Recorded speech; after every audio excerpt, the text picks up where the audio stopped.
I mean, I might feel tired afterwards, but yeah, I don't have any problems doing Mm. that.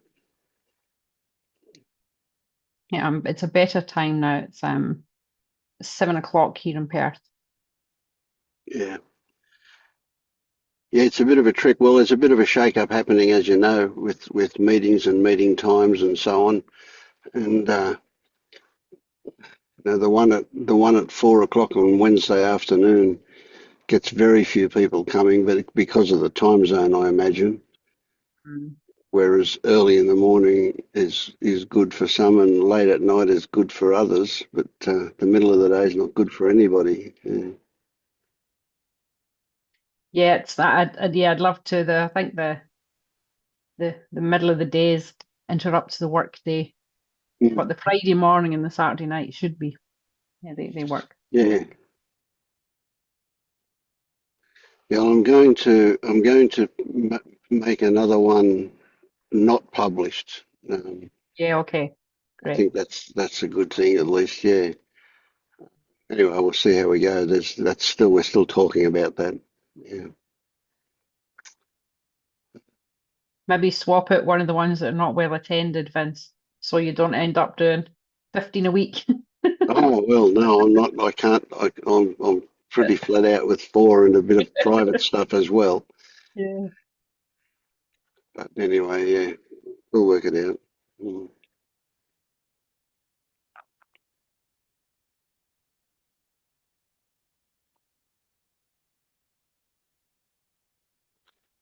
Oh, how are you, Maya? Haven't seen you for a while.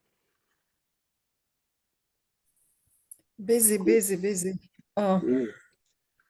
and the meetings that are Thursdays in the evenings and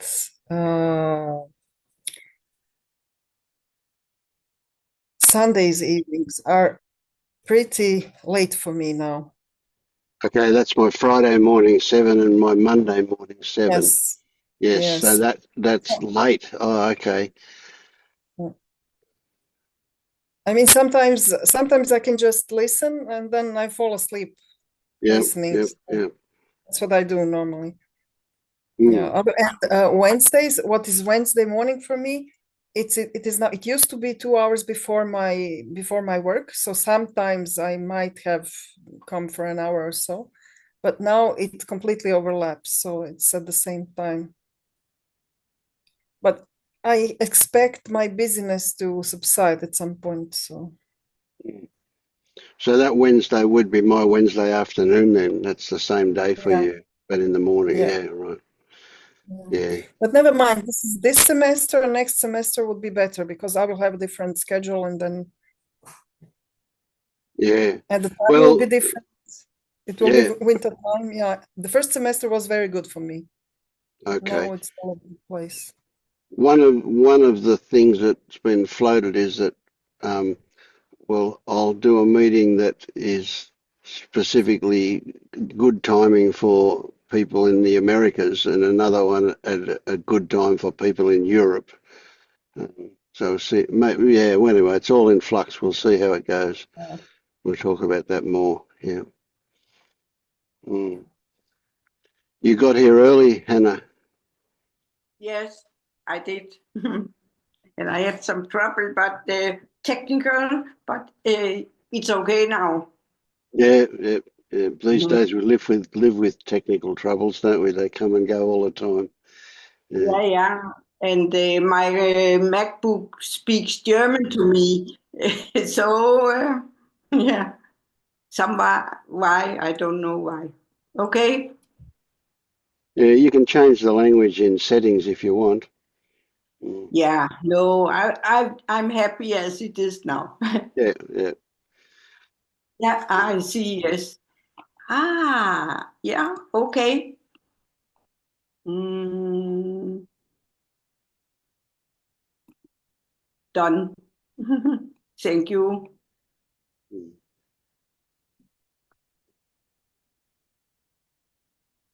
So how have you been, Hannah? Okay, I watched the last session one more time, and I think I was very happy with this session. I learned a lot, and I expect to learn a lot today too. Okay, yeah. I wince a little when you say learn. You learn. Yeah, no, yeah. With I learned with head and heart. Good. Yeah, excellent, Yeah. excellent. Yeah, Mm, yeah. yeah.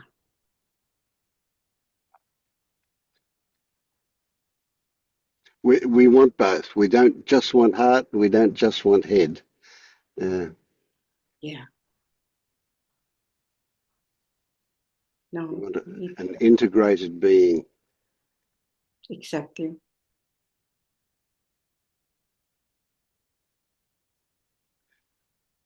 So did you did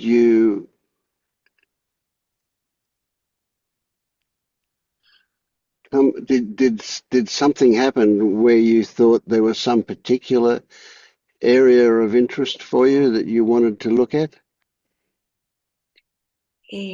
No, I think overall it was some interesting and giving talks you had. I was particularly maybe moved by Phoebe, Phoebe and her talk about uh, having problems with a friend who was a Trump fan. And the way you talked about that, it echoed in me. Okay, good. Mm, Yeah. mm. That's a big area, that one, isn't it? It's huge. It's something that's probably one of the last things well, I don't know, that's stupid to say that, but it lingered for me. It's probably one of the last things that are still very active for me. You know, I feel like I don't get triggered, but I obviously do when I look at it objectively. So, yeah. Yeah. Hmm. Yeah. In Denmark, living in Denmark and having also my Israeli background and having a great love for that people, at least half of them. Um, I have to face a lot of scoldings and putting responsibility on me for what's going on just now. So, but That's crazy, isn't it? I mean, how you're responsible for that? That's a joke. Yeah. if I was, it was over in a flash. Yeah. Yeah. But, So does it when they do that, when they put blame on you, do you react emotionally? Do you have a yes. I yeah, have I have a reaction from the brain where I try to talk them into understanding the problem a little more overall, but I certainly have an emotional response. I right? feel yes, yes. I feel anger. I feel shame. I feel yeah. I have a very Yeah. sometimes. Sometimes I just think, okay, that's what you think, and that's what I think, and here and now that's where we are. Yep, yep, yep. So do So you get that when you have an emotional reaction that is an instinctive defense response that you're having? That you're defending, not defending something outside of you, but rather defending the self in you. that depends on the person. There are some persons where must say I also defend the person in me because I feel they should know me better than to sort of give me tell me those things. So Mm, with those people, I get a on the spot emotional response. right. That makes me think or wonder whether or not because you think they should know you better, that there's actually a sense of being betrayed by them. Would Yes, that be accurate for you? yes, Mm, absolutely. right. Which isn't not about them, of course. It's about your expectations of them, isn't it? Yeah. Mm-hmm. And of Yes, course, if you have to adjust those expectations downwards, so to speak, there's also some sadness that will come with it. yes, exactly.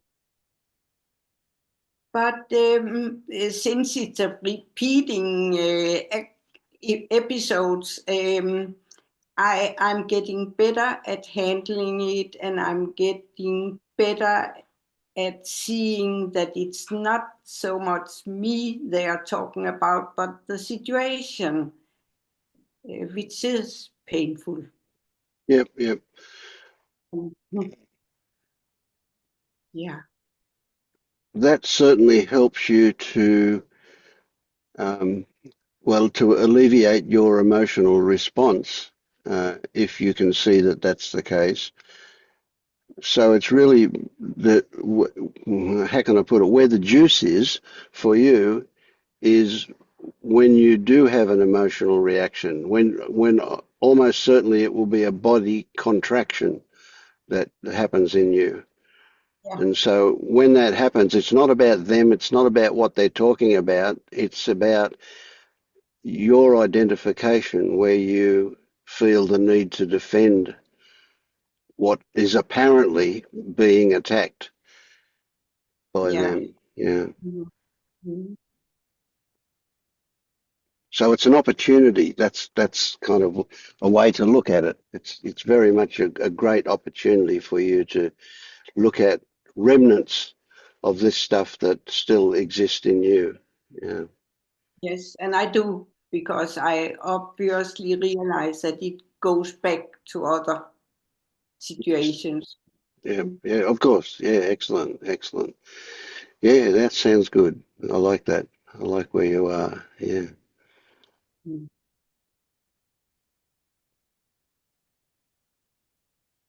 So do you get at a heart level almost that there is no such thing as good or bad, right or wrong? No, That no. no. I think there are some things as good and bad and right and wrong. I wouldn't be able to give that up.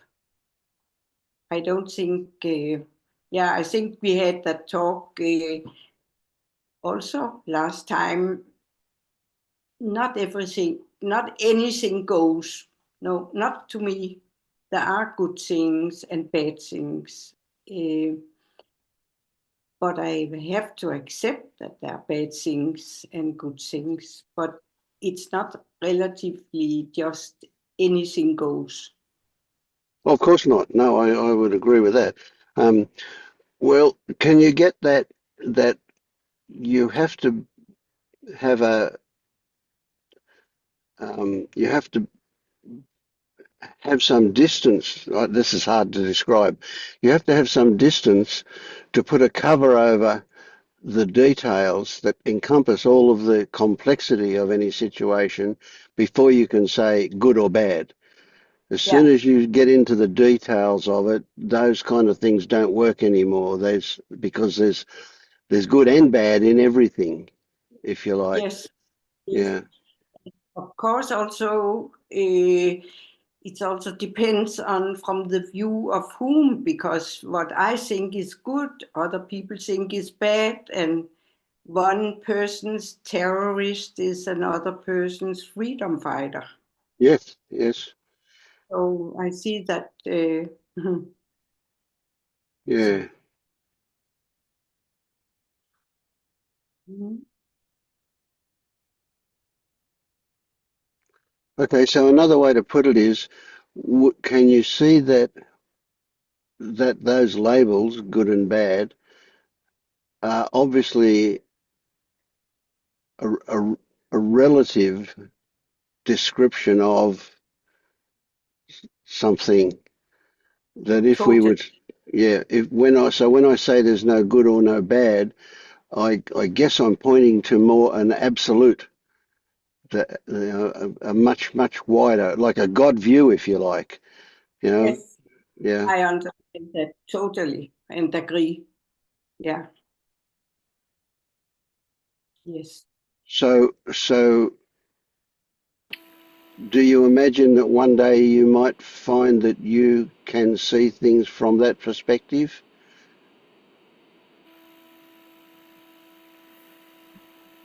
I can hope. And I work on it. Yeah.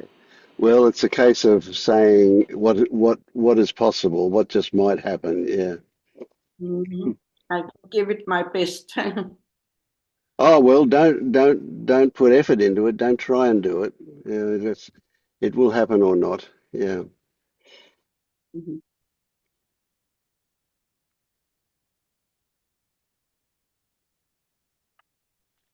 Yeah.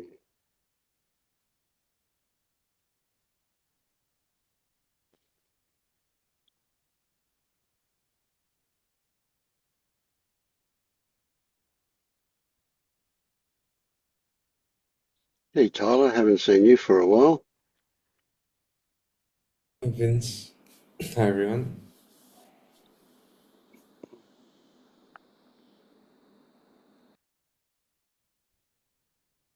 And Marius, I've been trying this new view, and I just need to do something with it now. Let's see. Here we go. Um, that one. Uh,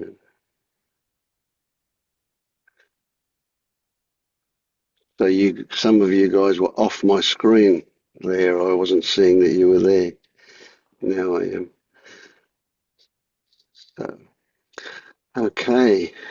Well, I think you just pinned Marius so that he's like big and everybody else is small. right. Okay. Yeah, it's all a bit much, this stuff. Yeah. So why did that happen? Um, the reason that we're playing with this. Okay, now we got two people like that. All right. Oh well, we'll leave it like that for the moment. Yeah, we're practicing. We're playing with taking out little bits to make shorts that might point people to this. We eventually are going to have only private meetings that so the people are not there's no not automatically publishing everything. We still want to have stuff published because they're of great value for people who look at them. But yeah, anyway, we'll get more of that later. Yeah. So what about you, Scott? I haven't heard from you for a while. I've seen you a little bit, but haven't heard from you.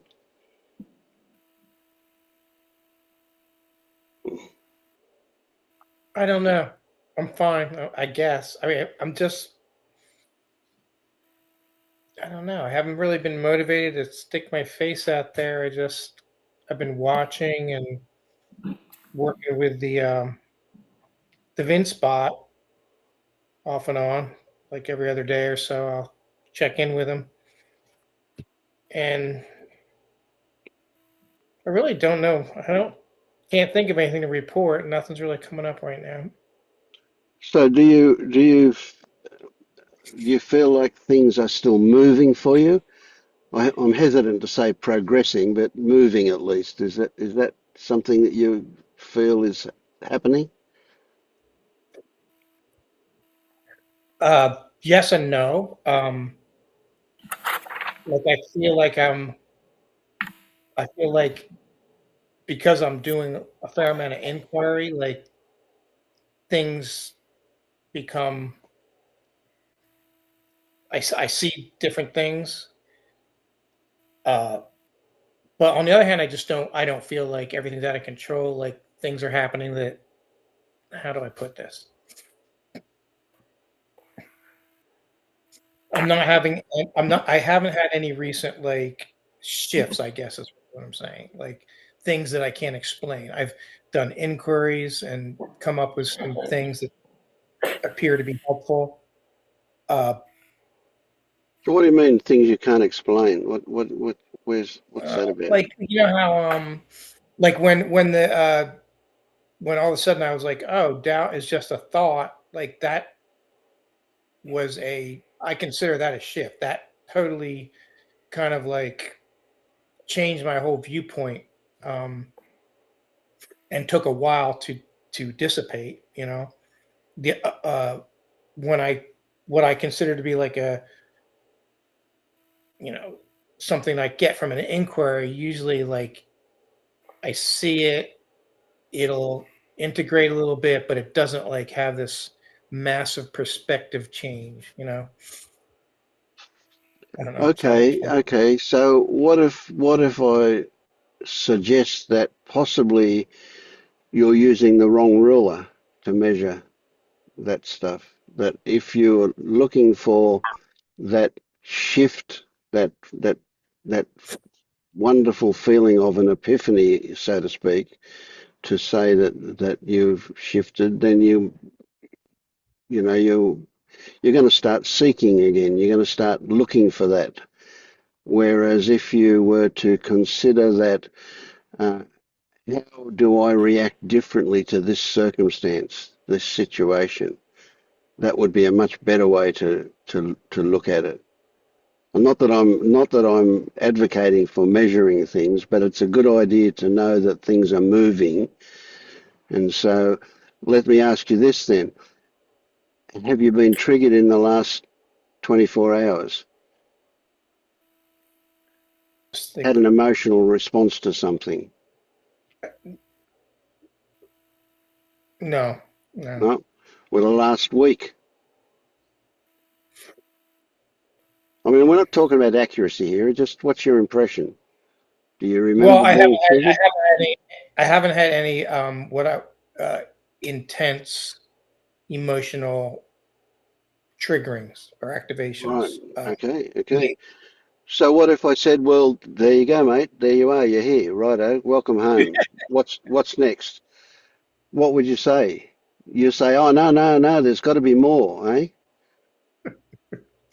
Yeah, I think like I feel like from listening to what you were just saying, like I'm halfway in between, like where there are like some ghosts hanging around where that whisper like, yeah, there's more, you know. So make sure you do, make sure you do your inquiries, you know, and then there's another part like that where I'm like, yeah, but like everything's great, right? I feel great as I am, you know. Yeah. So I can see both those things are in my experience, you know. Okay. So, well, what about this? I think there's more for me, but I couldn't care less whether it turns up or not. It will or it won't. It's not. It's out of my control whether it turns up or not. If I get triggered by something, that's a good opportunity, but I can't imagine ever reaching a point where there's not more. Yet your feelings and my feelings are about what's got to happen in the future is a bit different for some reason. Why? What's happening there?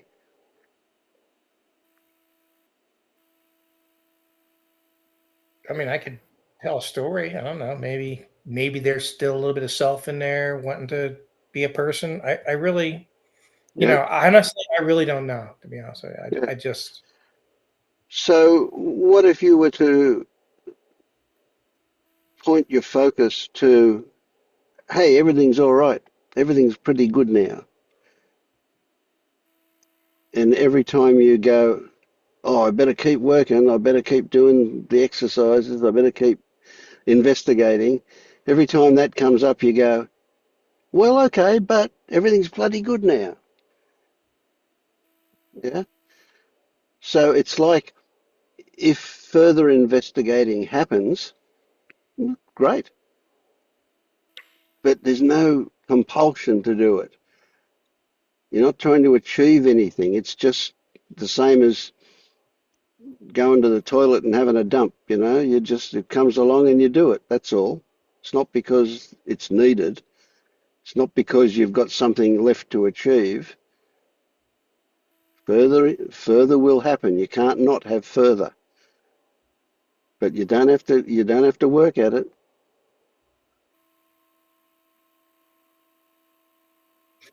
So relax, kick back, enjoy the ride, man.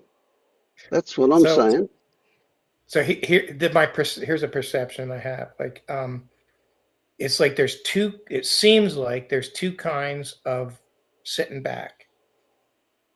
One kind of sitting back, I divert constantly all the time, and when I do that, when that happens for an extended period of time, I feel like I've I feel like there's a separation between me and this.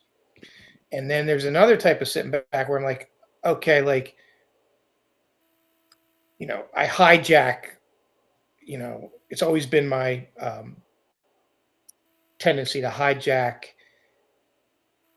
inquiries and procedures and turn it into a control, exercise and control, or something that reinforces control. So, lately what I've been trying to let go. Okay, I go out on my walk and immediately I find myself anchoring myself into, reality, like into Yeah, sensations and yeah, sounds and everything. But part of that is a yep, control thing. yeah, yeah, So I'm trying to, like, okay, just go out and walk and wait to see if that just happens. Like, try not to pick it up. And I can sometimes I like just not instinctively, but it's like just a reaction where boom, I just pick it up. And yep, yeah, yeah. I've done it for years, Great. you know, done it for years. Like I just I see it clearly now, how when I used to just try to be present 100% of the time, like how that was just even worse, as far as just like, reinforcing that Yeah, yeah, feeling yeah, you have control. I realized, like, I'm retired now, but I realized my 40 years of what I did for a living was like all I did all day long was try to control my immediate environment. And it was a situation that was like, there's way too much things to do. Like, I was service industry in a casino, and way too many things to do. Like, there's no possible way you could get caught up. That's the nature of the mm, job.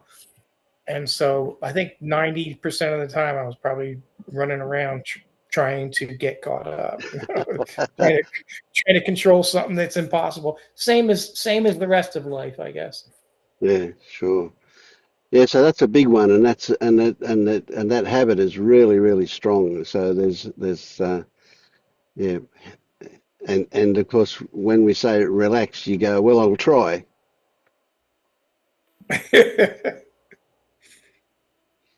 Yeah. So what I might suggest to you is every time that just clicks, that it happens, like you say, it happens sometimes, that you just, without effort, you find yourself in that wonderful place of walking is just happening, or whatever is going on, that you invite it to be there more frequently, more of the time. Um, and it's just a little fantasy, you do it with your mind. You say, well, gee, welcome back. You're here. Great. Come on. I want to see you more often. Come on, be my friend. Do it, talk to it like that in a weird way, and just see if we can't, what happens. Now, we're not manipulating it. We're just recognizing a possibility. But if you want to see it as manipulation or control, well, you can do that as a temporary thing. But, really, it's just an invitation for it to be more there, a bit more. Now, we're getting down to pretty kind of subtle stuff now. We're back to where some of your thoughts are really useful. What you imagine, is how you can direct a lot of things. But that imagination comes with a different feeling, right? You're pushing it; it's not pushing you, so to speak. It's all an experiment. Just play with it and see what happens. I do have a feeling. I feel like I'm in a good place. Like I love having the bot, but I don't like get up in the morning and pick it up and start working with it. I pick it up once every couple days, like when it's I either if I have a question, I have two different chats, one for random questions and one for like ongoing inquiry. And I just like I'm guessing lately it's been maybe every 2 or 3 days I pick it up, Hmm. go through a series and Yep. do some. I don't Well, know. Right now, I'm just one thing that comes to mind that you can do with it is to play with it not as an investigation tool, but rather as a creative tool. So ask it to write you a story around some theme that is present for you. So if you feel like, like just for example, what comes to mind might be you say to it, write me a 500 word story about going for a walk and just watching the body doing it as a happening and see what it comes up with. It'll blow you away. What it comes up with will be beautiful. It will be really good. It's amazing. You try that.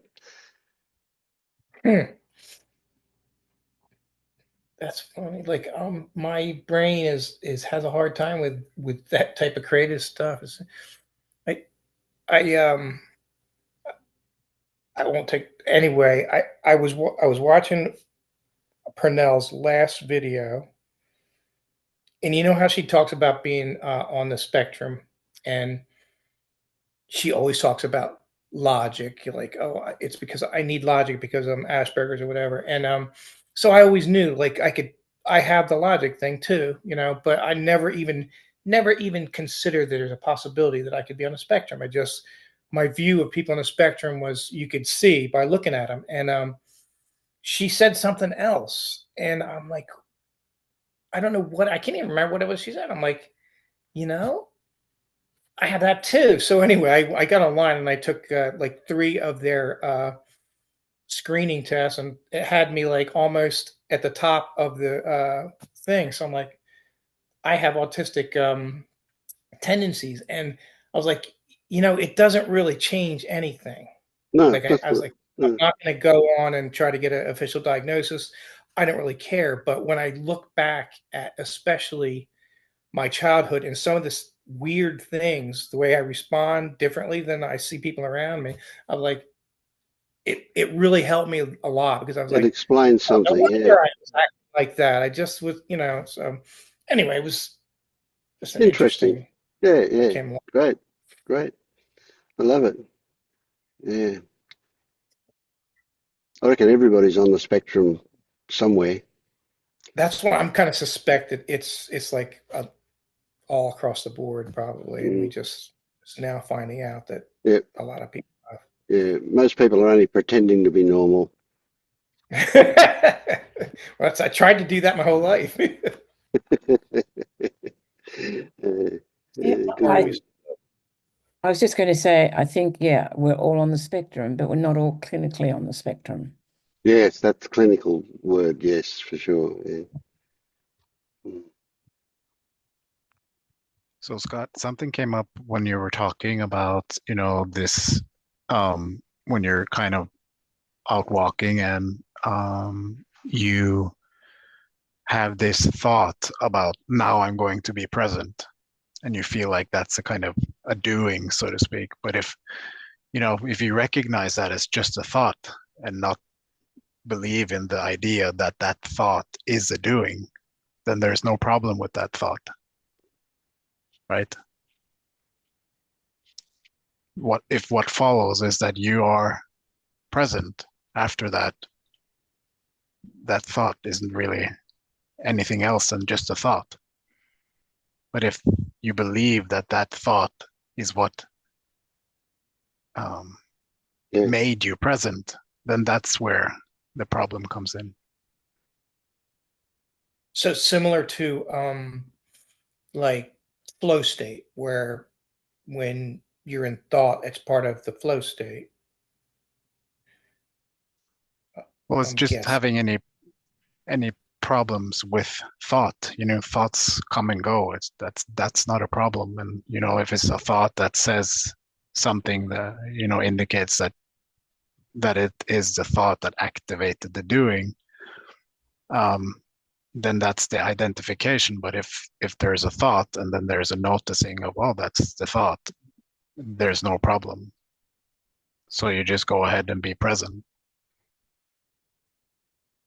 Yeah, there is a strong tendency left still. Like immediately as soon as I become awake and realize I've been lost in thought, even if it's who knows how many seconds it's been, there's still like, okay, that was bad. This is good. There's still a little bit of that. Yeah, Judgment. Yeah. thought again. Yeah. What Mario said just triggered me to say one of the things that most people who are not doing this stuff believe is that a thought is the reason why a happening occurs. So, and what we come to realize here is that a thought happens and a happening happens, and they're actually unrelated. The only relationship is the thought trying to claim ownership of it, but there's no cause and effect going on. It just the thought happens and a happening happens, and people think that the thought caused the happening, whereas So we really, start to realize that's not the case. Sorry. that's okay. I'm just trying to like frame this. So really, like my body or whatever already became present, and the thoughts came in afterwards. So it's not really like, hey, I thought it to make myself Yes. present. Yep. Exactly. We know that that that the brain reacts to two things. One of is the sensory input in the current circumstance, and the other one is the history, the history of what's happened in that area in the past, and it puts those two together and works out predictively. It works out what's going to happen or what needs to happen, and then it notifies the mind afterwards what's going to happen. So it's like, what you decide that I'm going to go for a walk. Well, your brain decided before you even thought about it. So I just was like thinking about the process of how this happens when I go on my walk, because I have it clear, right? So when I go out, like I think I'm making like a logic error. Like so the microsecond you realize that you were in lost in thought, you're present. But then I go a step further and direct my attention to feeling, sensation, sound and visual field, when I didn't even really need to do that because I was instantly present the And second the I realized and I the was moment lost. you became present, that was going to happen anyway. And so the idea of having to consciously direct yourself back there wasn't necessary. But that's what gives you the illusion of agency. I never thought of that. That's So don't keep it as a mental thing. Just watch and see if you can recognize it happening. It all happens incredibly fast. So, you'll get glimpses of it in the beginning, but just watch. You'll know that you're going to go for a walk before you know that you're going to go for a walk. And what really happens is that you're lost in thought, then you have another thought about being lost in thought, and then so that's what you call being present, and then there is a direction towards the senses happening, right? Yes. For now, it's just experience realizing I was lost in thought, and then that's it. That's it. Absolutely beautiful. Yep, that's it. And no Yeah. judgment. No, so if the idea comes up, oh, that's bad. Well, that's also just another thought, and hopefully, you're not going to have a reaction to that thought. So if you believe the thought that it's bad, you're going to have a contraction. But when you recognize that, oh, a thought turned up that said it's bad and it's only a thought, no contraction, no follow on from it. It's just a thought. Like, hey, you're out there walking and the breeze hits your cheek.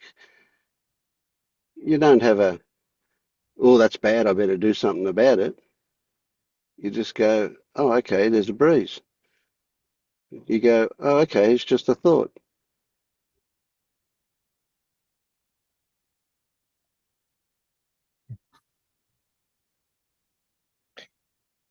So it seems like it's a good thing.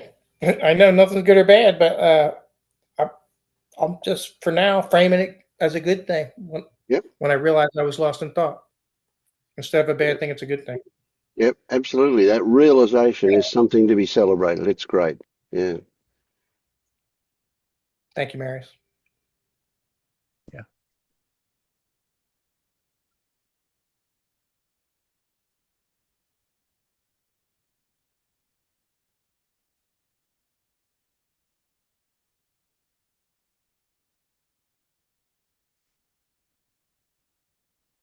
I think that if I were to say that thoughts and what happens have no connection, I think that would not, I'd feel I'm saying too much. It's as if I'm expressing too much knowledge. Like it would be more appropriate to say that the relationship between thoughts and experience is mysterious. And this mysteriousness also includes the way that our thinking can be helpful and skillful or not, which is part of what we're doing here. Right? It needs to be connected to the heart, and it comes from the heart. And at the same time, like if we weren't all having the experience here that the right sentence, the right thought at the right time can be really helpful, we probably wouldn't be sitting here. So yeah, it's like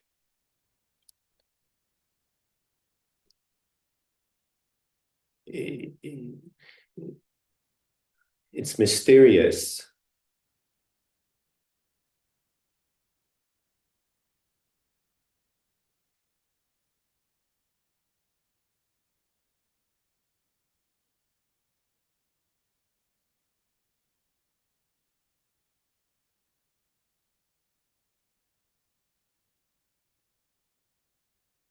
Well, I guess everything is mysterious.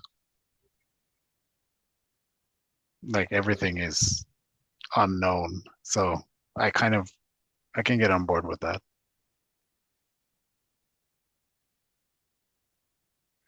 Yeah. What comes up here is that obviously the kind of things that I say are stories about, and they're fantasies, but they're just a way of directing perspective, a way to look at things, not to believe in themselves what anything about those words, but rather to look at. And I suspect, Elad, that when you say they're mysterious, I can fully. Of course, they are. They are mysterious because we can never comprehend the complexity of it. We can never, so why we won't even bother to try and understand exactly how it works or what triggers it or any of that kind of stuff. It's just a huge mystery. That imagine that I talk in possibilities, and those possibilities are almost poetic in the way they can be offered, but we can't actually touch the reality of anything because it's just too mysterious, as you say. Yeah.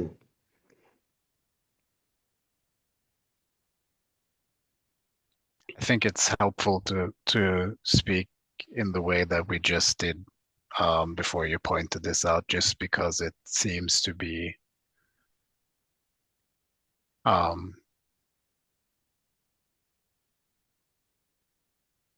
closer to it seems to be closer to something that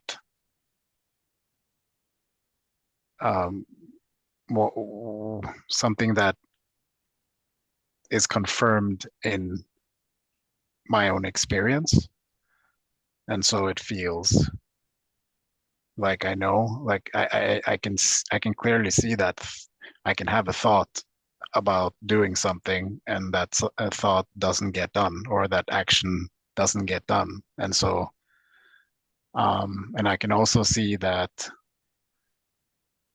how I just pointed out to Scott that there is being lost in thought, there is having another thought about being lost in thought, and then there is a movement towards the senses. So that can clearly be seen. How that works, none of us can kind of claim, but it's helpful to look closely at those things.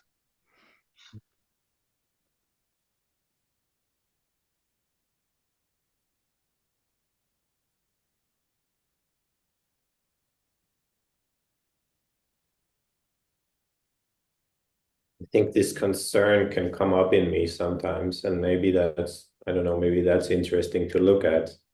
But it's like I get the pointers. Like when I hear what you're saying as pointers, I like thorn to remove a thorn. I get them as a thorn to remove a thorn. That this concern that can come up in me is that it becomes believed, and then it becomes disconnected from, in certain ways, disconnected from reality. So there Meaning is that, sorry, go ahead. so I guess my sense is that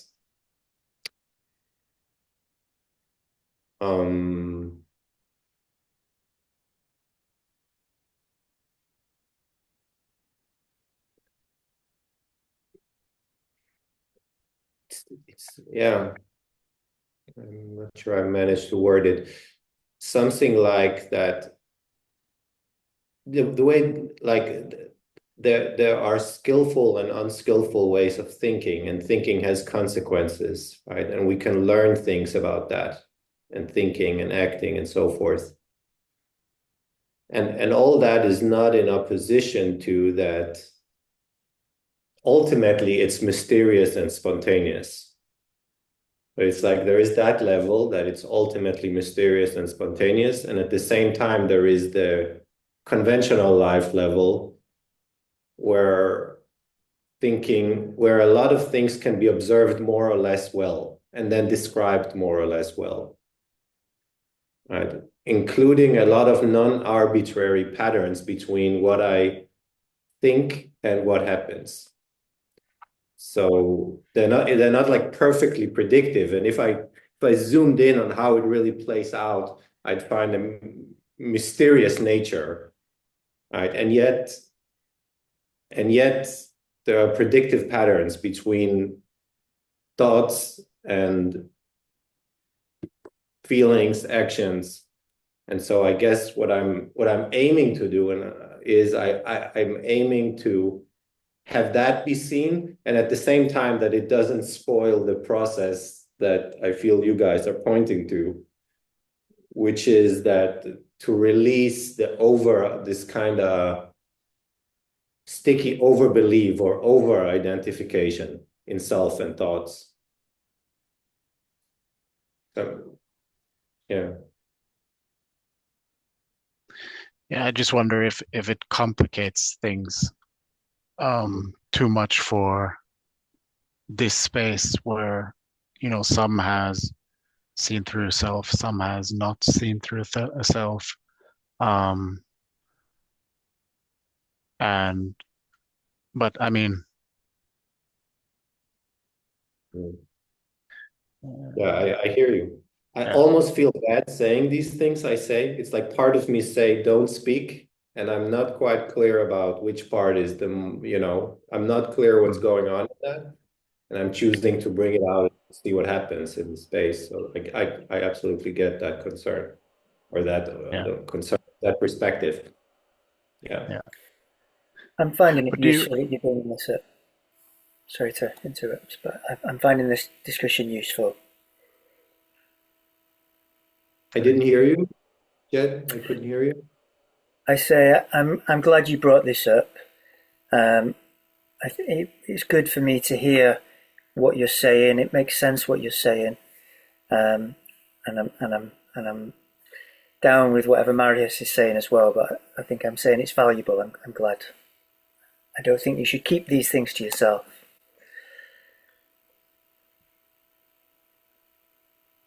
It's something I certainly encourage. I love that we can say anything at all, and then look at it and see where it Yeah, fits. So what one person will say might really resonate with somebody else here, and others have no resonating going on, and then somebody else will say something, and it'll be a switch around, So we're a huge variety. I like to imagine that what we have in these meetings is a hive wisdom.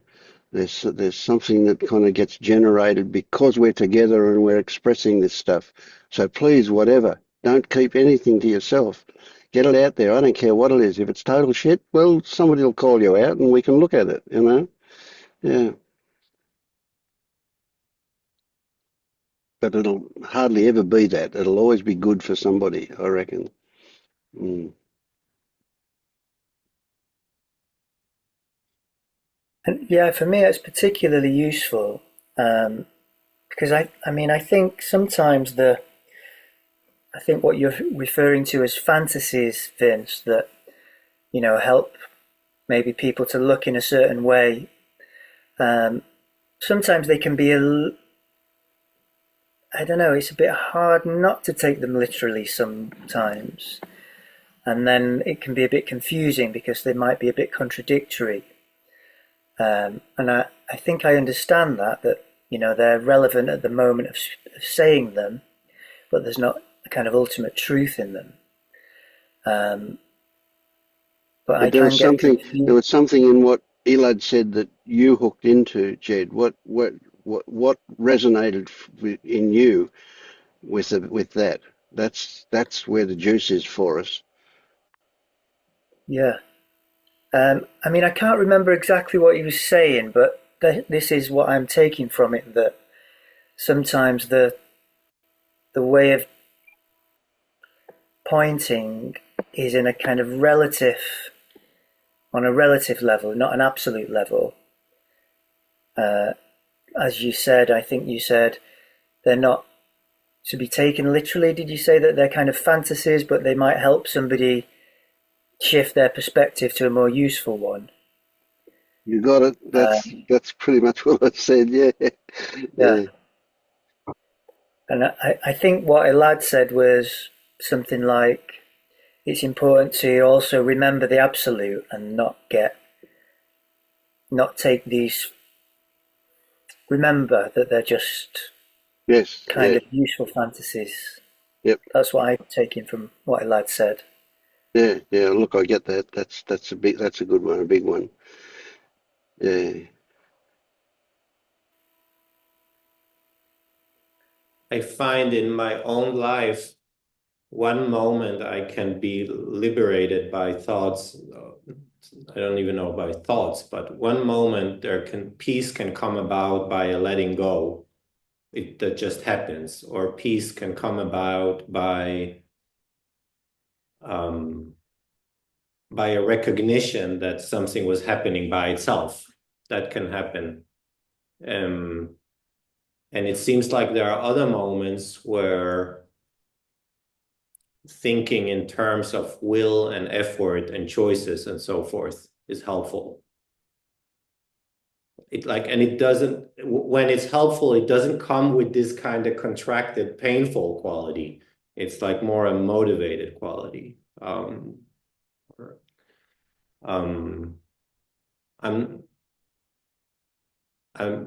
yeah. So I guess it's the sense that, this sense of different ways of expressing that can be helpful in different moments, and that we all need to keep listening to our own heart for what's helpful now, which way of expressing. And yeah.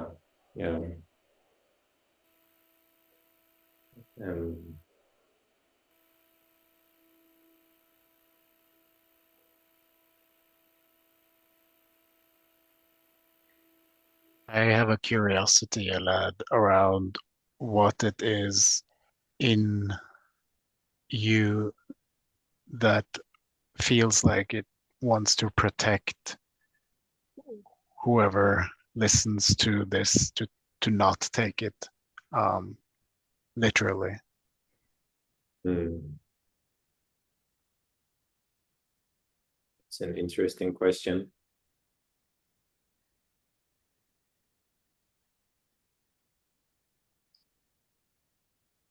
Maybe part of it is basically that it feels good to talk with other people and have a sense of resonance.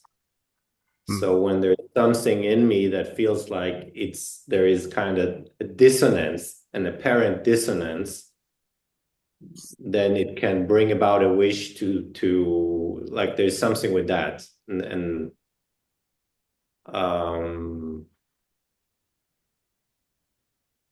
I wonder if it's like a wish to get to a sense of shared clarity, like an enjoyment of the sense of shared resonance or shared clarity.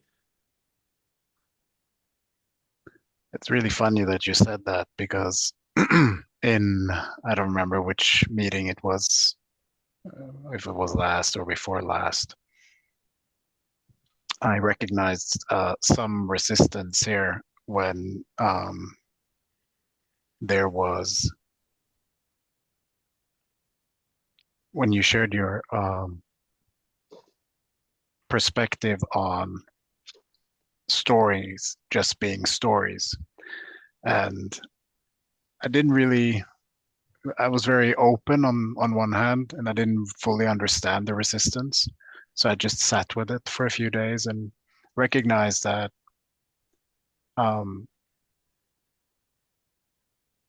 because I seem to not have the ability to believe in stories anymore when they are seen. It's not that I can't get caught, but they usually seen very quickly, and then it just isn't believable anymore. So I felt that I felt a disagreement from my own experience, and that wasn't the problem. What I recognized after is exactly what you were talking about right there, that that there was a attachment to a shared clarity, attachment to belonging to a group, so to speak. Yeah, so it's funny that you mentioned that.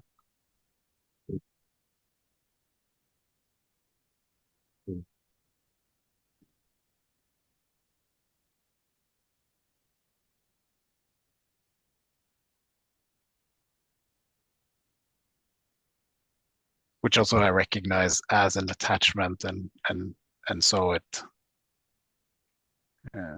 Well, I'm not going to say it's gone, but there was a couple of days of grief because I had to let it go, which was very similar to the grief I felt after waking up, and realizing that I don't relate in the same way to people who has not woken up yet. So there was a process of grief after that, and this was like a mini version of that. I think I wonder if I'm being accurate here, but I suspect that you and I make a really good team because I live in fantasy land. I just sprout stories all the time as a way of pointing, and you just kind of you're the grounding. You just bring us right back to that wonderful place of what is actual. But I've got another story now that relates to this, and that is that what we're trying to do, where we're headed with this waking up stuff, is into a world where there are no words, there are no stories, there are no descriptions, there is no way of doing it, and so we kind of have to step out of that world to a degree in order to share anything, in order to be together and communicate in that way. Otherwise, we'd all just sit here enjoying the imagined presence of others and not say a word, which is fine. I mean, that can happen too. Yeah. I actually had a comment come back from the YouTube on one of the previous meetings where we did sit in silence for a while at the beginning of it or at the end of it, I forget now. And that comment was, how beautiful was that silence? It was just, yeah. so, and yet we imagine we're sharing something in silence, just simply being together. But I love stories. Stories are, if I'm not in that world of just being blown away by appreciation of what's coming in through the senses, I'm swimming in stories. I love them. Well, I guess, to be very accurate, I guess more what I'm pointing to is the stories that is causing suffering. Yes, of course. So you feel a contraction, you feel a separation, you feel a division between this and that, and it is recognized through uncomfortableness, right? I can feel something in my experience which recognizes, oh, that's a story that is playing now that I'm believing in, and then it's not believable anymore. So when we're talking about Trump, for example, it's like, well, whatever opinion we have about Trump, it's just an opinion. Mm-hmm. And when we recognize that, and that, other perspectives have also exist, none of it is true, then it just feels unbelievable, and the contraction releases because it's just not reality. It's a fantasy. Yep. So what about when I'm telling a story, and in my mind, anyway, the story that I'm telling, I'm looking to shape a perspective on it, and I make both you and Elad uncomfortable by doing that. That's an interesting interaction, isn't it? Yeah, for sure. It's an opportunity to see what's believed here. I wanna chip in here, and also what you shared, Marius, and yeah, just a quote I like from Adyashanti, and it just came to mind. So I want to share it and then bring it into our shared conversation here. So he writes, there's no such thing as an absolutely true thought. Okay. Then comes the next line. This doesn't mean that some thoughts are not truer than others. only that no thought is absolutely true. Now, in my experience, this whole is kind of what I think comes up in me, wanting to, I think almost a care. That both part of this sentence are important. Like the realization that there is no absolutely true thought is profoundly liberating, right? From an over stickiness to our own beliefs or beliefs of certain others and so forth. Right? The next part keeps us connected, I think, in some important way to life, to the way things play. It's almost like I would say, metaphorically, it would like be saying that the first is like realizing there is no perfect music.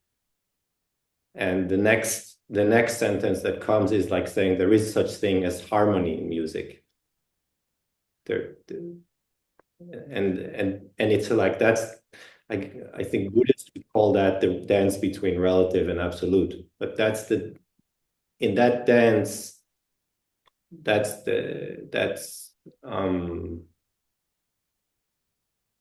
think that's the dance of being whole, like awake and whole, and awake and connected, awake and. Yep. The way it feels to But me is that there are risks on either sides of losing some of this. Yeah. I agree on one level. But if we look at it from the perspective of, okay, this whole thing is whole. It's one thing. I think we can kind of agree on that. And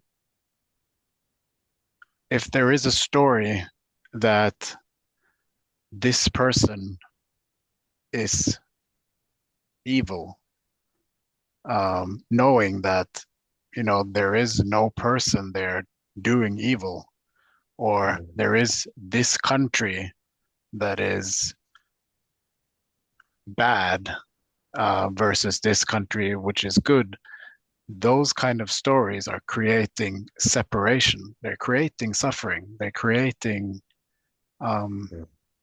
something that isn't necessary. So I agree with you that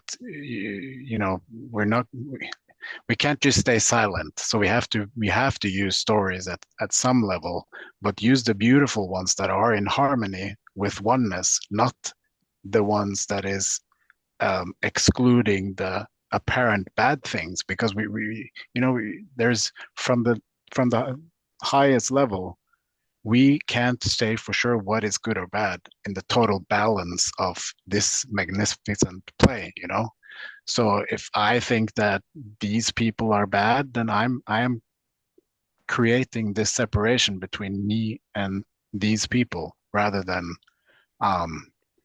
recognizing that I have that opinion because I have grown up and had these types of experiences. And so instead of kind of trying to hold on to that as an opinion, recognize that I'm creating a division now, and hopefully maybe also dissolve that division so we can come into harmony. Mm-hmm. Yeah.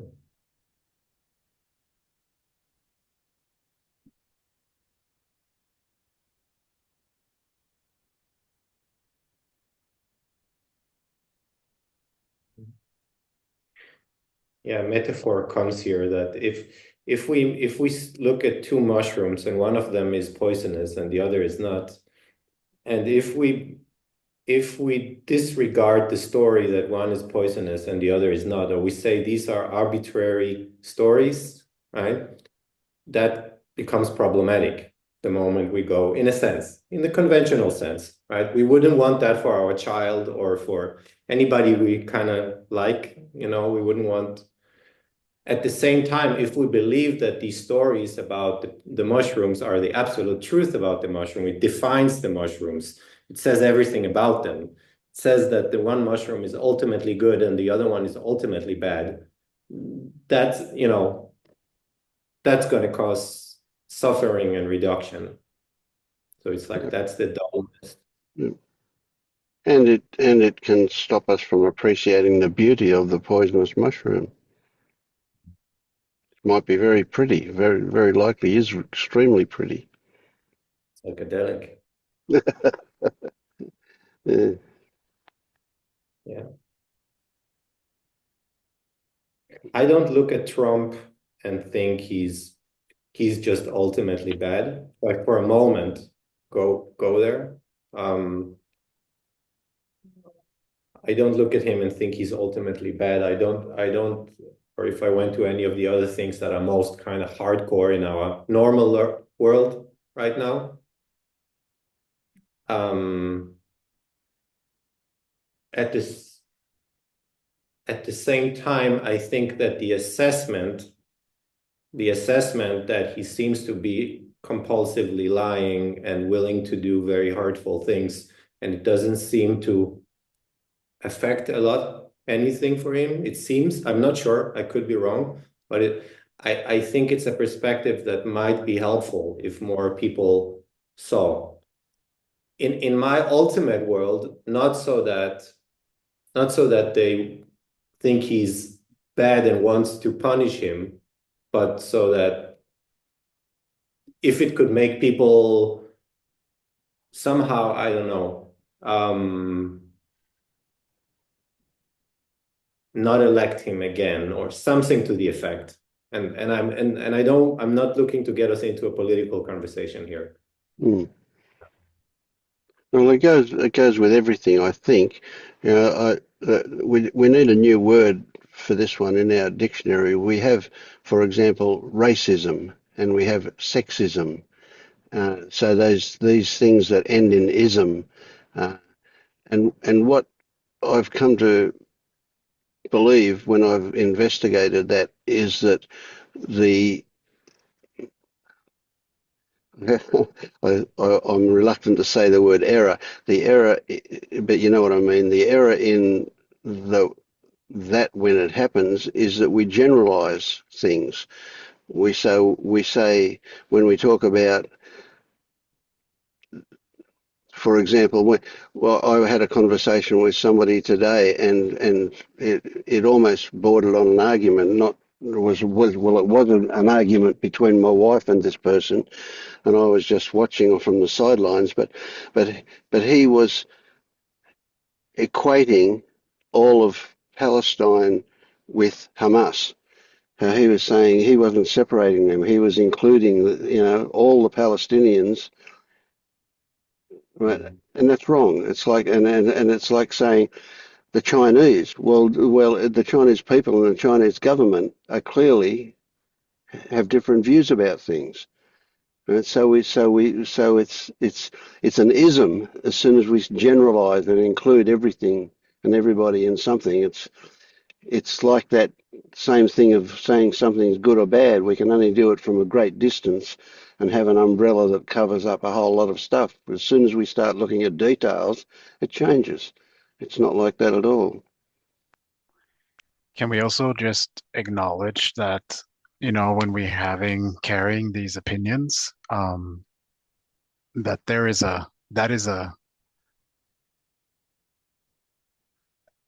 that is what perpetuates a self.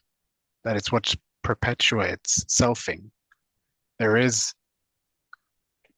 something there that is there there is an illusion of somebody being there having an opinion. Yeah, so if And I say I'm right. Yes, exactly. You could just feel it in your own system. If there is a strong held opinion, you can feel, well, I will speak for myself. When I recognize that, I can clearly feel a contraction, what I kind of used to feel as a self, like a protective thing. Mm. And so I guess it comes down to, do you want to to go back to Jed McKenna? Do you want to be awake in the dream, or do you want to wake up from the dream? and this is kind of where I'm at. I can no longer relate. Like as soon as you guys were starting to talk now about the Hamas thing and all that, I can't connect with it anymore.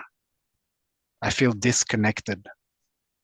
And that is just my experience. I'm not saying that that is right or wrong. It's just that is what is happening here. It doesn't. It just feels like we're talking fantasy.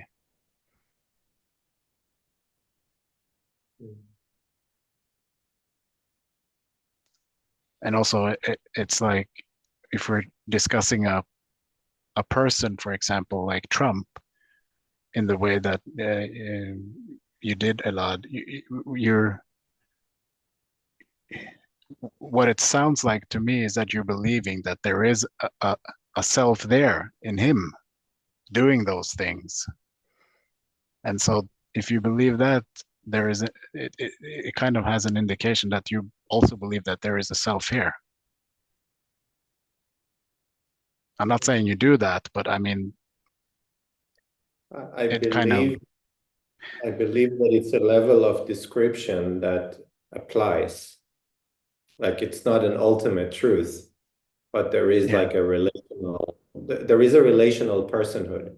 Like Marius, I have a certain consistency of how I experience you over now a few yeah, meetings, and it affects, if I might want, I'd be happy to have a tea with you, which has something to do with what I've seen, yeah. right? And But do you yeah, believe that he has a choice of being the way that he apparently is? I I don't believe there is a separate person inside Trump that has an ultimate choice. I believe there is I don't know what to call it, but let's just call it a person kind of like me, where feelings and thoughts and everything basically is alive and playing and can be affected. And the way we talk about it and relate with it moment to moment has an effect. So I'm like imagining that if somebody spoke to him in a particular way, it might affect him. I don't know how much, because I haven't been inside him, but it's like, yeah. Hmm. Mm. But I definitely resonate with what you're saying about looking for contraction. And where I can feel it's also where I'm a little bit looking at what's happening and what's happening and what's going on here also. And is that it's like when when clinging to opinions comes in, opinionatedness or clinging to opinions or trying to be right or wrong comes in, suffering comes in.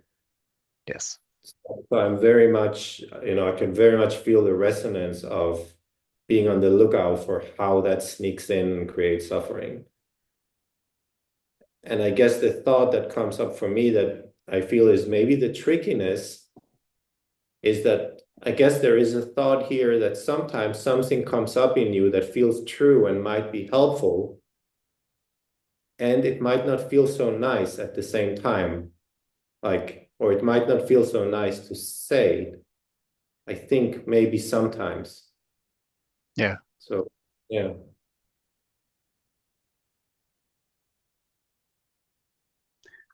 I guess that is how it's experienced here is it's just a notification to look. So what is this about? Is this something that I am defending or protecting? Or does it or is it something that wants to be expressed, but there is a kind of like a hesitancy, um,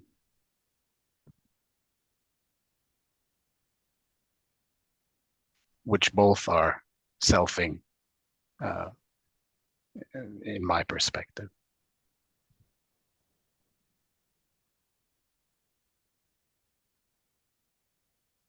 But the invitation is to look. What are your thoughts on all of this, Kyla? Are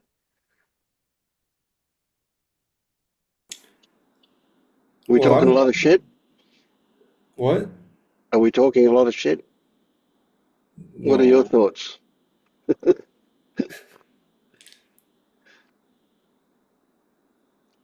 You're a super pragmatist. I imagine you are anyway. What do you reckon? What came up for you as this conversation was happening? I mean, the most prominent thought I had was that I'm glad Trump's the president because it makes the value of assets I hold go up.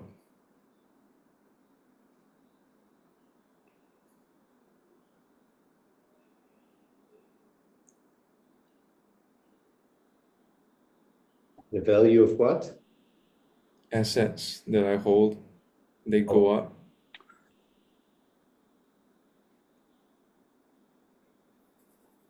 I don't think it's good or bad.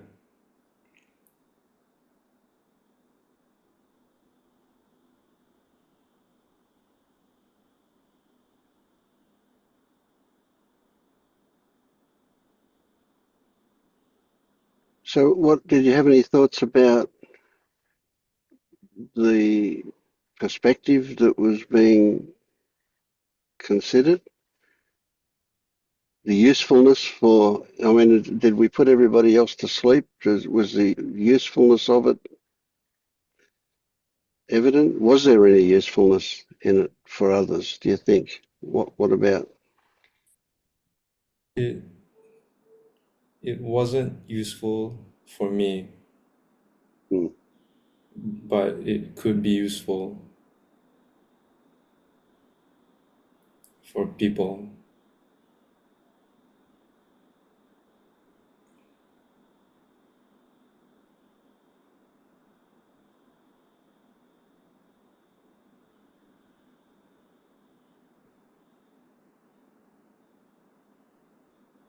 Can you say how it might be useful for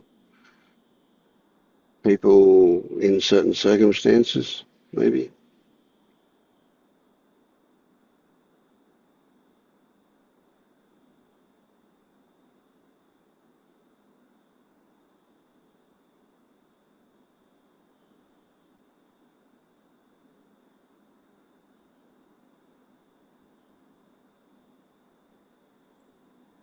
I don't think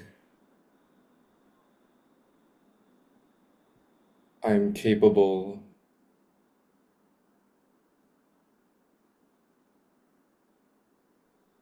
Okay. I can't imagine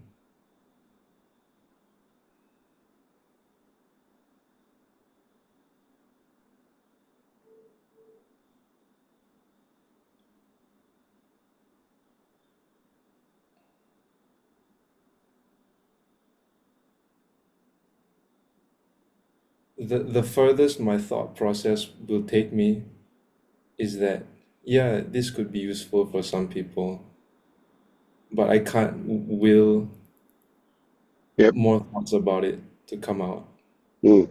Okay. because that's kind of Yep. there's Too a much into storyland, maybe. Mm. Yeah.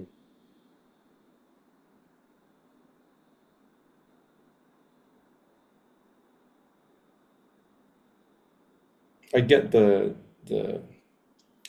hard to relate to thing that you were talking about, Marius. Like I'm getting that now as you're talking about this. Yeah. Yeah.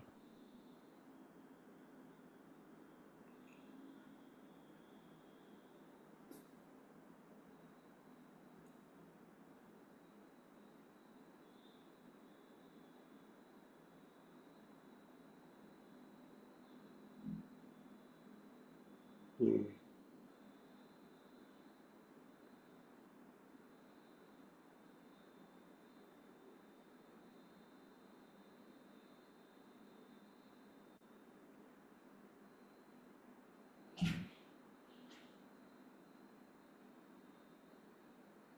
But in terms of usefulness, I do think that what I have to say now is not useful for most people. Hmm. Yeah, I guess part of my putting you on the spot like that was to try and get some clarity for that maybe others could get at. You know, like I felt a bit self-conscious that the conversation was a bit too esoteric to be useful. Yet it was very real in other ways. Of course, you know, the Marius and Elad's feelings about that, and yours as well. I recognise in me a degree of defensiveness about that, because it's like I want to explain, or I want to, I guess, defend in a way and say that when I'm talking about Trump, I'm not really talking about Trump. When I'm talking about a lot of these things, I'm not talking about what it appears I'm talking about. I'm talking about my relationship to those things. So I am referring to my own physical contraction or otherwise with those things. And yet, on the surface, it appears that I'm talking about a person or I'm talking about a situation. But I don't know how to make it clear that really what I'm talking about is how I feel about that stuff, not what that stuff is. I think that's clear. I think that's clear to everyone listening. But I mean, you definitely want what's said here to be useful.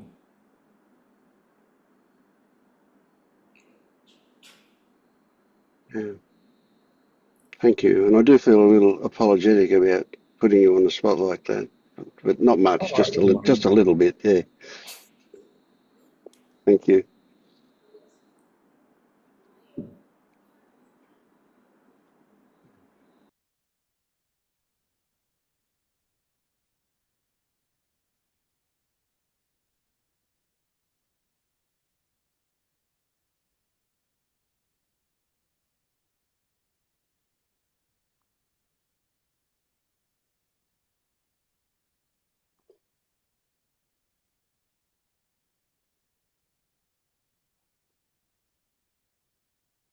You're all just too quiet. I want you to speak up if you've got thoughts. You know, what do you reckon, Lorraine? What came out of all of that for you? I found the whole call immensely useful. Taking something away from what everybody said. But I think even just the recent thing there, I think whenever there's a reaction, then that's an opportunity to look at yourself. I think that's useful for everybody. I really resonated with Marius' pointer, on having those preferences and those opinions, or even a delusion that somebody would act different to how they are, is just that, there's no self, there's no them. Found that really useful.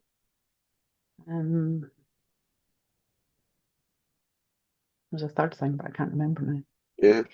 Yeah, one of the things that he said that really I've heard him say before, and we're talking about you like you're not here, Marius, was that when you imagine somebody else is a self or has agency, you not only create the separation, but you create a self in yourself, which is a good indicator of selfing that's happening, isn't it? So the moment we think they have a choice to be different, we're generating a self here as well.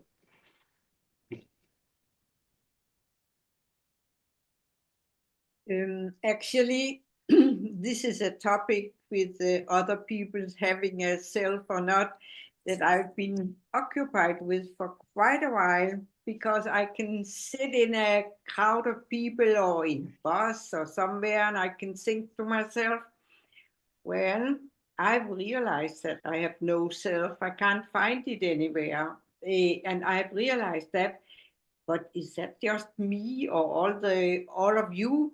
What about all the people in this bus? Of course, they don't have a self. If I don't have a self, they don't have a self. We are equal. They just don't know. They're not so lucky. And I can think that about the whole world, as it's just that they're not there yet. They don't know, but life is going on and functioning for them in the same way as for us. Yeah, that's a good one. Mm. So,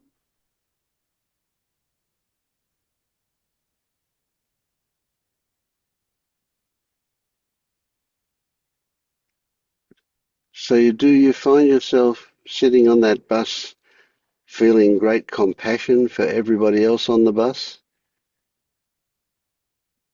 yes, as a matter of fact, I do, under those circumstances, feel different from the way I would feel normally if I sit there and I think, oh, she's pretty, he's not so pretty, she's thin, she's.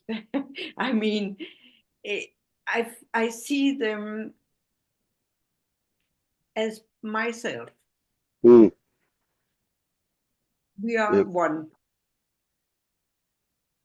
and excellent. I'm glad that going that way,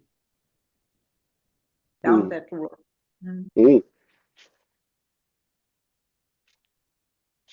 So an interesting question that arises here now is that if you can feel great compassion for all of those other people on the bus, can you also feel that great compassion for yourself?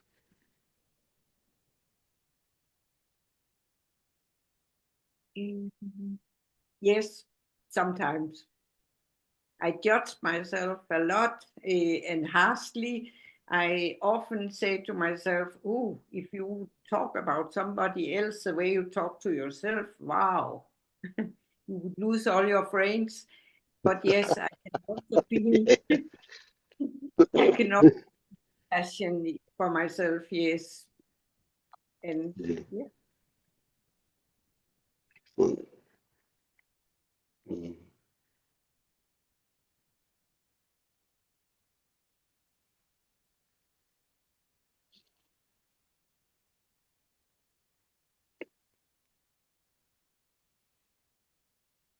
I also resonated with Scott's comment earlier.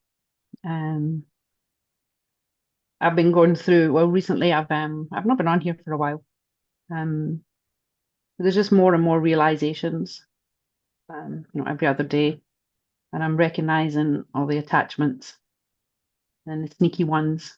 And one of them in particular was the same as Scott said. Yeah, oh my God, I was just gone for 2 hours there, and then I'm trying to identify the trigger and sort that out. Trying to identify. Well, it seems to be that where there's a time urgency, the self will jump back in. I don't know if it's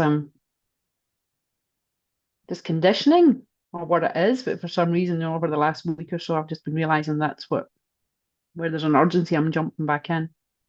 But the resonance with what Scott said was afterwards. It's that, oh my God, why am I not just present aware all the time, and doing a bit of a self-analysis on when I'm present and when I'm aware and when I'm not aware. I also find that as these beliefs are shedding, it seems to be the energy body is becoming more open. I don't know if other people experience that. Um, and I don't even know how to say that. I've been explaining it to people by doing this. I feel as if my body's doing this. And it's the only way I can explain it. I don't know if other people feel that or if that's anybody else's experience, but I'm certainly feeling intuition is massively increasing. Yeah, it just feels like an openness. Yeah, yeah. I'd like to explore that energy body doing that a little more. You know, because I that immediately took me to, well, I have a one particular experience, but it actually pervades now a lot, and that the way I describe it is that the edge of me becomes fuzzy, and that it's like there's more space between the molecules or the cells of this body. It feels like it's almost becomes gaseous sometimes, spreads out, becomes a little bigger. Yeah, I'm actually finding ChatGPT exceptionally helpful in these things. Like I'm going on regularly and saying, you know, this is what I'm feeling. What can you tell me about that? And then and I can remember a couple of weeks ago I typed in there, it feels as if I'm overflowing. And even when I was looking at social media and some marketing stuff, it felt really different from before. It was where I was overflowing. And I went to ChatGPT and it came back and it says, you know, it's more of a dissolving Mm, than an overflowing, and that it just resonant. There was a resonance there, yep, with that. But it's nice. It's different. Um, yeah, is that normal? I guess there's no normal. For everybody's different. so we can't talk about what's actually happening because that's beyond our ability to know. You know, we don't have the equipment to measure it, so to speak. What we can only talk about is our experience of that. You know, and so we're playing very much with stories, with metaphors, you know, about what it feels like. And that when you said the word dissolving, I went, yeah, yeah, yeah, yeah. That's perfect. You know, that is, and it's not like I'm dissolving into nothing. It's like I'm just becoming less dense because I'm spreading out. Weird stuff when you actually look at it. I mean, from a normal perspective, you go, "Oh, okay, you've got problems. Yeah. Yeah, we'll have to contain you in a white coat." It's also interesting, though, just from that energetical point of view. My initial instinct was, okay, perhaps I'm going to need some boundaries around this. And again, just having conversational style with GPT, it's like, well, you know, why would you want to create boundaries? Why are you not just open Yep, yep, to being and yeah, giving and receiving whichever is there? And yeah, I just find that interaction really, you know, engaging. yep. So if we build a fence, we could build a fence to keep something in, or we could build it to keep something out, or we could be happy not to have one at all. I don't know. Yeah, so it was I just go with the flow. Mm. something came up here and that is I want to share from my experience of something that you triggered here now. So um as I've like as I find myself as I kind of let go and more and more things of more protective stuff lingering from the self, so to speak. This is just a story, but um, which can kind of equate to your dissolving, is that there's also an overflowing of um, creativity and inspiration that wasn't hasn't been here before, um, as well as I find that I'm more sensitive towards, or I'm more sensitive to what is experienced as sensations, but not as my sensations, so to speak. It's like sensations as what's in the present experience. So that can also include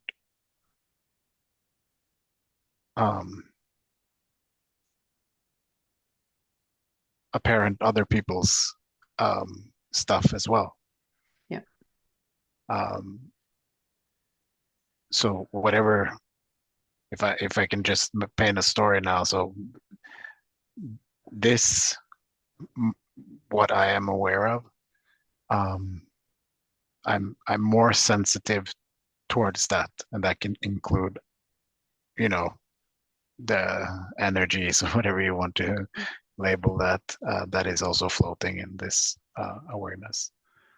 So I think, just to paint the story on that, is just where before you had so many walls put up and boundaries put up, as these kind of fall away, it seems to, at least here, it seems to kind of create a more like a stronger sensitivity of what's going on at a energetic level. Yeah, I went into my Kairos office last week, and I went in, as I've gone in, I'm feeling fine, but then as soon as I go in the room, I just started feeling really, really vulnerable. I was like, why am I feeling, why is that? And I spoke to my friend about it afterwards, and he says, you're just picking up on the vulnerability in the space. It wasn't yours. So it's really, but Yeah, it's exactly. interesting It's because not then you're like, is yours. that me? Is it you? Is that just a thought? You know? But It's interesting. if you look at it from there not being a me or you here, right? Not, it's not belonging to anyone. It's just what is in your present experience. So you don't claim those things. It's just what is happening, and there's no reason for it happening either. And there's nothing to figure out. It's just to experience. So our mind wants to understand, why am I feeling this? What can I do about it? Labeling it as vulnerability when it's just experience.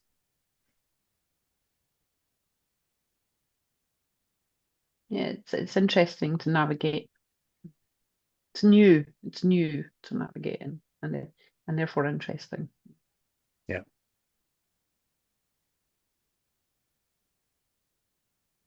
Marius, I'm Mhm. curious to how you experience other people. So, as an example, the other day I was looking at my partner, or in her eyes, and in one moment it felt like looking at my partner, the character, Mhm. as all the people in your life are, it's like these characters you've created in your head. But then when I looked at her nose or her cheek or her ear, it felt less like I was looking at her, but Mhm. it felt more so in the eyes. Mhm. But then as I looked longer in the eyes, it was gone, because it was just why would that be the character that Mhm. I imagine? Yeah, I can resonate with all of that. It's the same thing as if you look at something, the mind can kind of label, like it's an automatic labeling, and if you keep looking, the labeling can drop, the relationship with that label or that image drops, and it's just this, right? That's just, I have the same experience, exactly, or I can't say exactly, but it really sounds very similar to how I experience other people. So I can fluctuate in and out of that, and um, and out of it when there is a kind of a contraction or something that is felt energetically. It can kind of go out to, or protective and labeling again. What about with like on a daily basis with people close to you, right? Because if you're walking alone on a busy street or somewhere with lots of strangers, it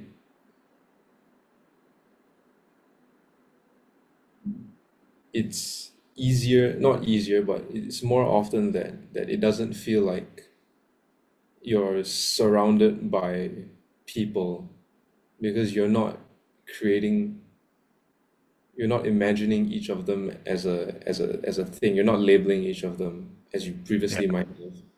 Same thing with most objects. They are much less subconsciously labeled than people you know, or especially people close to you. yeah. So I wanted to know how you normally experience like people close to you. I guess if we're not having a conversation, um, if it's just people walking around doing their stuff and I'm doing mine, then it's it's more easy, as you say, or it's like the normal state would be um, ex experience or this. But as soon as I have to lock into a person I'm close to, then um, it it it goes into character, and then but uh, that can kind of that lets go. Um, um, how can I say that? There's a recognition that is happening. So there's a like, oh, that's what's happening, and then and there's a letting go of that as well. So then I'm kind of melting into this again, if that makes sense. Right. Yeah. Okay. How about you? Less. Is it? Yeah. Yeah, it's less of that. I think I don't want the characters to melt away. Mm.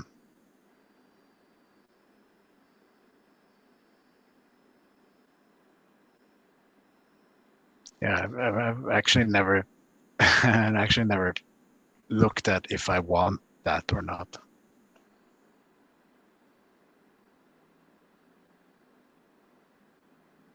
or if there is a resistance towards it.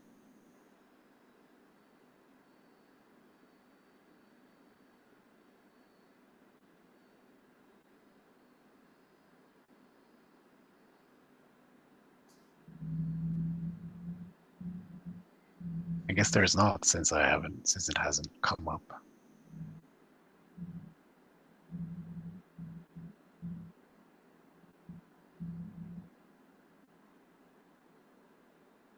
But there's also not a desire to kind of melt away either. So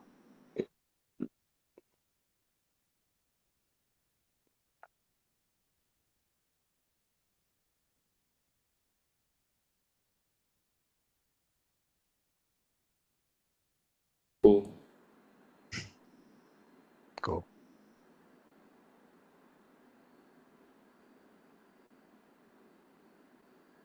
Lorraine, you said something about I can't remember what you said, but I wanted to ask you if you had an expectation of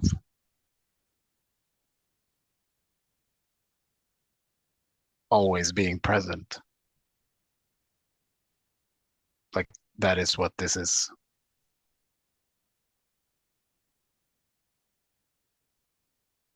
I think I did.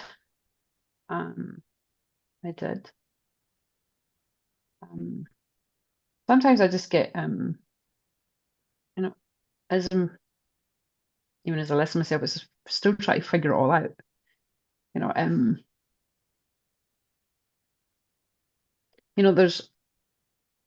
there was that, and I think I'm uncovering other expectations. I mean, there's also things such as, when I'm working with people one-on-one, which is, so sidetrack a wee bit, working with people one-on-one, I catch myself thinking, but that's just a concept, you're not even, who's the self you talk about? And then I have to catch myself and realize that those concepts are also appearing in consciousness. Does that make sense? I'm in this place of Yeah. Yeah, it's all I don't know, up in the air. Calibrating. It's yeah, up in the air is the words that came to mind. I think I think there was an expectation, but the realization tonight on the call was when Scott says, when you're judging that, then that's that little sneaky self in there that you're. Sometimes I'm getting so caught. What was it the other night? I was sitting here just totally arguing with myself, and I don't know. It was just before I was going to bed, and I was setting my alarm for a really early morning Zoom meeting, and I'm thinking, well, I've had this thought, and that meeting, I've set my alarm for the meeting tomorrow, which I know there's no tomorrow, but I know that meeting's going to happen. And I'm back and forward with myself, and I'm back and forward. I'm like, there's an image and there's a happening. This is just all a thought, but I know it. And it was just, so I guess sometimes I'm just getting so caught up before you realize, just stop it. But yeah, yeah, calibrating up in the air, figuring things out, together all over the place. Yeah, that's probably sums it up. Yeah, I can relate to that. I think it's pretty normal. Can I ask you something, both yourself and Tyler? I know you're asking each other, about your experience in dealing with those close to you. Are you finding that enjoyable? Like a new way of experiencing relationships to those close to you?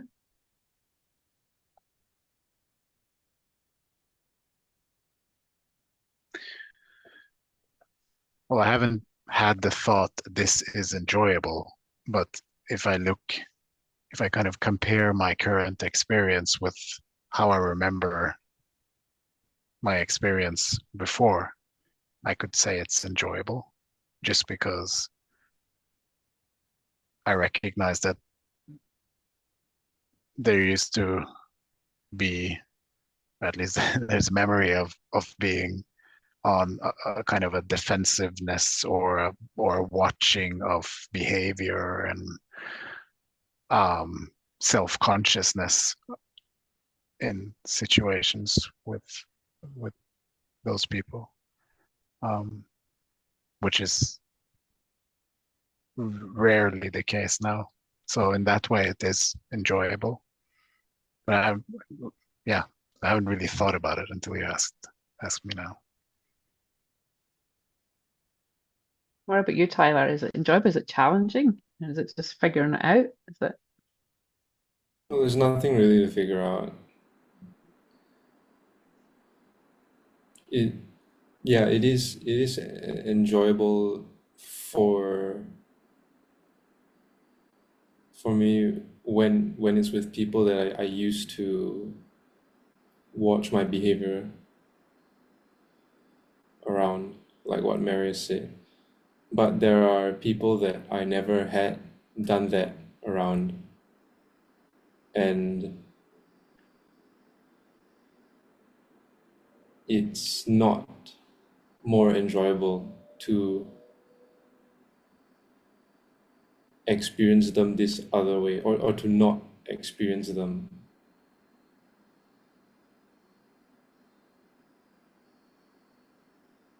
But it's not bad. It's not unpleasant.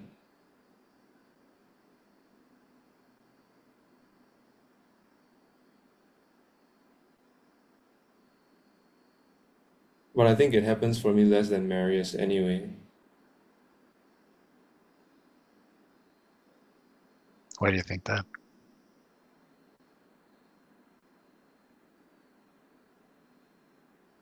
Because we just talked about it.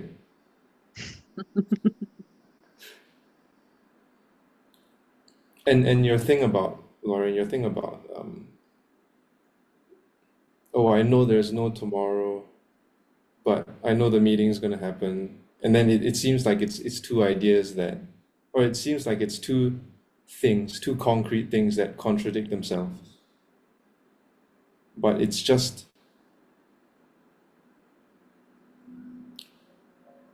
the meeting that is going to happen tomorrow, that you know is going to happen tomorrow, is a thought that's also a part of this.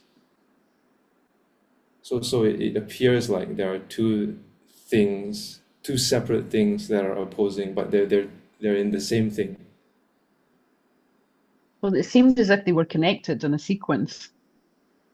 You know, like for me, when I was thinking about it, well, but I know this is going to happen, and then this is going to happen, and this is going to happen. It was, yeah, it seemed as if they were connected events. And yeah, I just got totally wrapped myself up in knots for a wee while. Yeah, Or even events that seem connected, they can only seem connected because you see them as separate events. Mm. Yeah, that's a nice way of saying it. That landed. So you're trying to work out, are they separate? Or no, first you're trying to work out,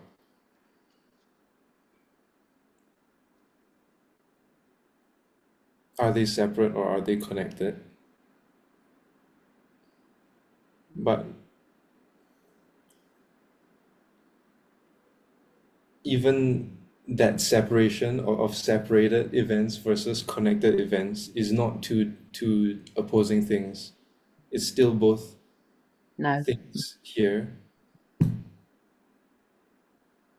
as all opposing things, as all things that seem opposing always are. They're always not actually opposing. Or it's hard to say.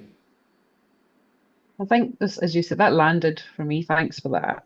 Um, I think it also seems to be several thoughts all connecting. So this is happening and that's happening, and then there's a connection, and then and they're all thoughts on top of thoughts on top of thoughts.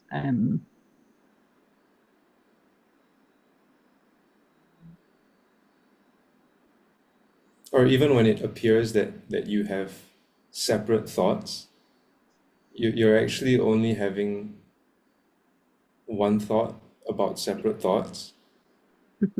So it seems as if there are thoughts that aren't the same thing and they're opposing, but actually it's just one thing.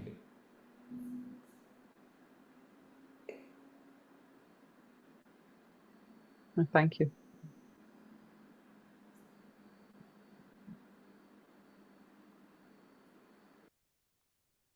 I often imagine myself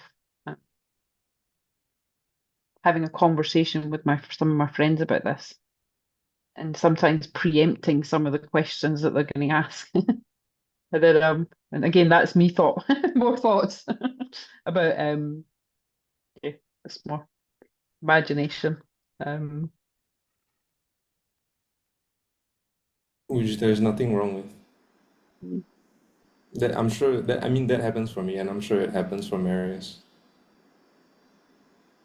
and everyone.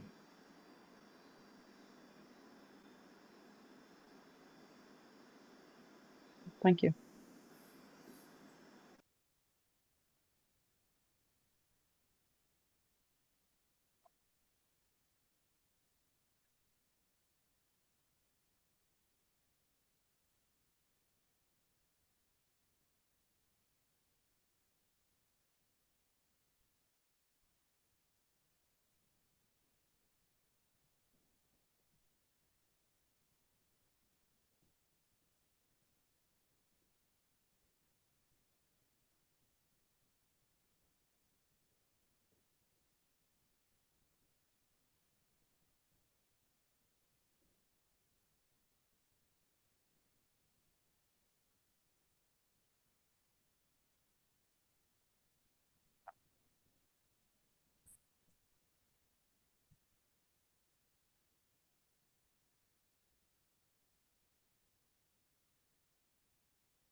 So before we go tonight, I want you just to cast your mind back over your experience of the night and see if one thing that you might have got out of tonight pops up.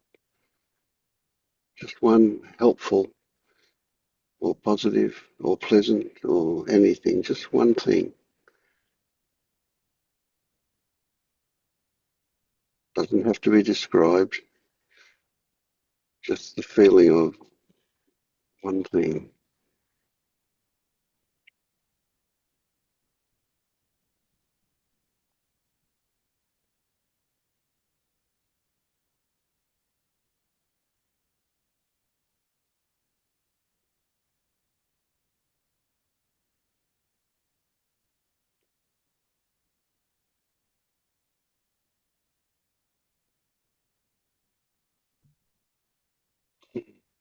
Oh, thank you all. It's 11 p.m. here and I'm going to go to bed very satisfied. Thank you. Thanks, guys. Thanks, everyone. Thank you. Thank you, everybody. Thanks, Vince. Thanks, all. Please talk.